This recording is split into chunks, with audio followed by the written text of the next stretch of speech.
نحمدہ ونصلی ونسلم علی رسولہ الکریم اما بعد فاعوذ باللہ من الشیطان الرجیم بسم اللہ الرحمن الرحیم رب اشرح لی صدری ویسر لی امری واحلل عقدۃ من لسانی یفقہوا قولی۔ السلام علیکم ویورز، میں عظمیٰ نسرین حاضر ہوں ایک نئے اسلامک ویلاگ کے ساتھ، اور آپ دیکھ رہے ہیں عظمیٰ ویلاگز یوٹیوب چینل۔ ویورز، کیسے ہیں آپ؟ امید کرتی ہوں کہ آپ خیر خیریت سے ہوں گے، اور اللہ تعالیٰ سے دعا گو ہوں کہ اللہ تعالیٰ ہم سب کا حامی و ناصر رہے، اور اللہ تعالیٰ ہم سب کو اپنی رحمت کے سائے میں رکھے۔ ویورز، آج جس ٹاپک میں بات کر رہی ہوں وہ ہے موضوع پر مسح کرنے کا شریعت میں حکم۔ آج اس ٹاپک پہ میں بات کروں گی۔ اگر کسی نے چمڑے کے موزے وضو کر کے پہن لیے اور اس کے بعد اس کا وضو ٹوٹ گیا، تو اب وضو کرتے وقت وہ دوبارہ ان موزوں پر جو ہے وہ مسح کرے گا۔ مسح کر لینا درست ہوگا، اور زیادہ بہتر یہ ہے شریعت کے مطابق کہ آپ جو ہے موزے اتار دیں، اور اتار کر پورے پاؤں جو ہے وہ اچھی طرح دھو لیں۔ اگر ویورز موزے اتنے چھوٹے ہیں، کسی نے موزے پہنے ہوئے ہیں اور وہ اتنے چھوٹے ہیں کہ ٹخنے جو ہیں وہ اس کے اندر موزوں کے اندر چھپے ہوئے نہیں ہیں، تو ایسے موزوں پر مسح کرنا درست نہیں ہوگا۔ اسی طرح اگر کسی نے وضو کیے بغیر موزے پہن لیے تھے اور اب جو ہے وہ اس کو وضو کی ضرورت ہے، تو وہ وضو کرتے وقت ان موزوں پر مسح نہیں کرے گا۔ موزوں پر مسح کرنا درست نہیں ہوگا، اسے موزے اتار کر پورے اچھی طرح پاؤں دھونے پڑیں گے۔ اسی طرح ویورز، اگر کوئی مسافر ہے تو مسافت میں 3 دن اور 3 راتیں جو ہے وہ موزوں پر مسح کر سکتا ہے، اور اگر کوئی مسافر نہیں ہے تو وہ 1 دن اور 1 رات تک جو ہے وہ موزوں پر مسح کر سکتا ہے۔ اور یہ دن اور رات کا جو مدت ہے وہ جس وقت وضو ٹوٹتا ہے اس وقت سے 1 دن اور 1 رات یا 3 دن اور 3 رات کا حساب لگایا جائے گا۔ جس وقت موزہ پہنا تھا اس وقت کا اعتبار نہیں کیا جائے گا، بلکہ یہ دیکھا جائے گا کہ کس وقت اس کا وضو ٹوٹا ہے، اور اس وقت سے اس کا جو ہے وہ آگے وقت کا حساب لگایا جائے گا، اور اس حساب سے جو ہے اس کا وقت گنا جائے گا۔ جیسے کہ کسی نے اگر ظہر کے وقت وضو کیا اور وضو کرنے کے بعد اس نے موزے پہن لیے، لیکن مغرب کے بعد یا مغرب کے وقت تک اس کا وضو جو ہے وہ ٹوٹا اور اسے دوبارہ وضو کرنے کی ضرورت پڑی، تو اب وہ موزوں پر مسح کرے گا۔ تو اگلے دن جب مغرب کی نماز یا جس وقت اس کا وضو ٹوٹا تھا اور اسے وضو کرنے کی ضرورت پڑی تھی اور اس نے موزوں پر مسح کیا تھا، تب تک اس کا جو اس کے پاس وقت ہے، اور وہ اسی طریقے سے 1 دن اور 1 رات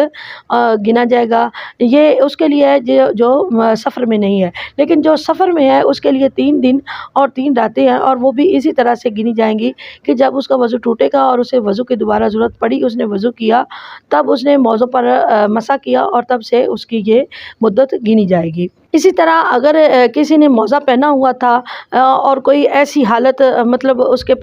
کو ایسی کوئی حالت درپیش آئی کہ اسے غسل کرنا پڑا، اس پر غسل کرنا واجب ہو گیا، تو موزہ اتار کر غسل کرے۔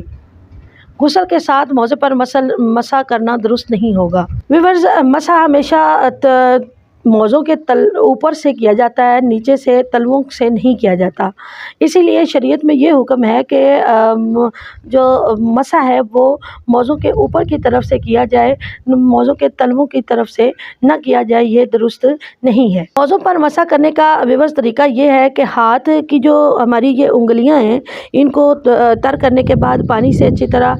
تر ہو جائیں۔ تر کرنے کے بعد ان انگلیوں کو، یہ جو انگلیوں کے یہ پوروے ہیں، ان کو اس طریقے سے پاؤں کے اوپر رکھنا ہے۔ فرض کریں کہ یہ آپ کا پاؤں ہے تو اور آپ نے موزہ پہنا ہوا ہے، اور یہ جو انگلیاں یہ تر ہوں، اور اس کے بعد آپ نے اس طرح سے اس کو رکھنا ہے، اور وہ پورے ہاتھ کو اس طرح سے رکھ کے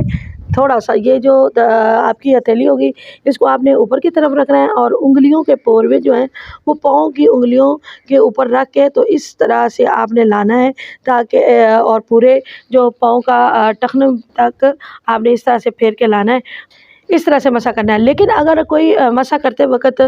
جو ہے وہ اس نے پورے ہاتھ کی ہتھیلی بھی ساتھ لگا لی، پاؤں کے موزوں کے اوپر لگ رہی ہے اس کی ہتھیلی، تو اس میں بھی کوئی حرج نہیں ہے۔ اس طرح سے بھی موزوں پر مسح کرنا جو ہے وہ درست ہے۔ اسی طرح ویورز اگر کوئی الٹا طریقے سے مسح کرے، یعنی جو ہے انگلیوں کی طرف سے، پاؤں کی انگلیوں کی طرف سے جو ہے مسح کرنا شریعت کے مطابق ہے، لیکن اگر کوئی الٹے طریقے سے مسح کرے کہ ٹخنوں کی طرف سے مسح کر لے، جیسے عام طور پہ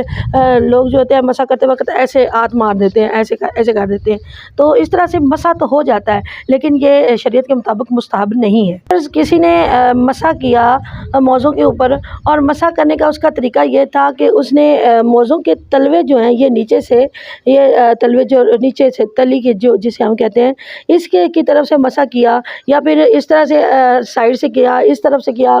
اس طرح سے اگل بغل سے کر لیا، اور مطلب اس کی کوئی ترتیب نہیں رکھی، تو عام ہاتھ پھیر لیا اور مسح کر لیا، تو یہ مسح درست نہیں ہے، مسح نہیں ہوگا۔ اگر ویورز کسی نے مسح کرتے وقت انگلیاں جو ہیں ہماری، اس کو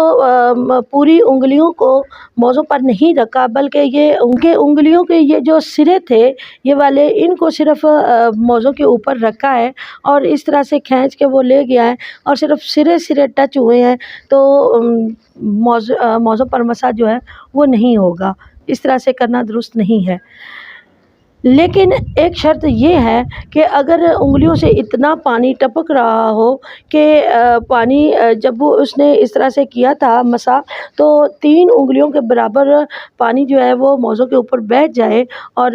3 انگلیاں یعنی اس سے گیلی ہو سکتی ہیں، اتنا پانی اگر موزوں کے ساتھ لگ جائے تو اس صورت میں البتہ درست ہے۔ مسح کرتے وقت ویورز مستحب تو یہ ہے کہ مسح جو ہے وہ ہمیشہ ہاتھ کی ہتھیلی کی طرف سے مسح کیا جائے، یعنی بعض لوگ اس طرح سے ہاتھ گیلا کیا اور یوں کر کے بھی پھیر دیتے ہیں، اس طرح سے کرنا درست نہیں ہے، بلکہ مستحب اور بہتر یہ ہے کہ ہتھیلی کی طرف سے اس طرف سے ہاتھ گیلا کیا ہے اور اسی طرف سے اس طرح سے کر کے مسح کیا جائے۔ اسی طرح ویورز اگر کسی نے موزوں پر مسح تو نہیں کیا، لیکن بارش کے وقت میں باہر نکلے اور موزے جو ہیں وہ گیلے ہو گئے ہیں، یا پھر گھاس کے اوپر چلتے ہوئے اس کے گیلی تھی گھاس، تو اس کے موزے جو ہیں وہ گیلے ہو گئے ہیں، تو ایسی صورت میں اس کا مسح جو ہے وہ ہو گیا۔ ہاتھ کی 3 انگلیاں یہ جو ہیں، ان 3 انگلیوں کو بھر کر اس طرح سے 3 انگلیوں کو بھر کر یعنی پانی کے اندر اس طرح پانی سے تر ہوں کہ ان سے پانی ٹپک رہا ہو، یہ بھر کر ہیں، تو اس طرح سے بھر کر موزوں کے اوپر مسح کرنا جو ہے وہ فرض ہے، اور اس سے کم پانی سے مسح کرنا درست نہیں ہے۔ جی ویورز یہ تھا میرا آج کا ولاگ، امید کرتی ہوں کہ آپ کو ضرور پسند آئے گا۔ ویورز جن بہن بھائیوں نے میرے چینل کو ابھی تک سبسکرائب نہیں کیا وہ میرے چینل کو سبسکرائب کر دیں، اور مجھے کمنٹ باکس میں کمنٹ کر کے ضرور بتائیے گا آپ کو کسی قسم کی رائے چاہیے، یا آپ مجھے کسی قسم کی رائے دینا چاہیں، یا آپ اسلامی کسی حوالے سے کوئی رائے لینا چاہیں، تو کمنٹ باکس میں ضرور کمنٹ کر کے بتایا کریں، اور ساتھ ساتھ میری ویڈیو کو لائک کریں، شیئر کریں، اور میرے چینل کو سبسکرائب کرنا نہ بھولیں۔ شکریہ۔ اگلے ولاگ تک ویورز ہمیں اجازت دیں۔ اللہ حافظ۔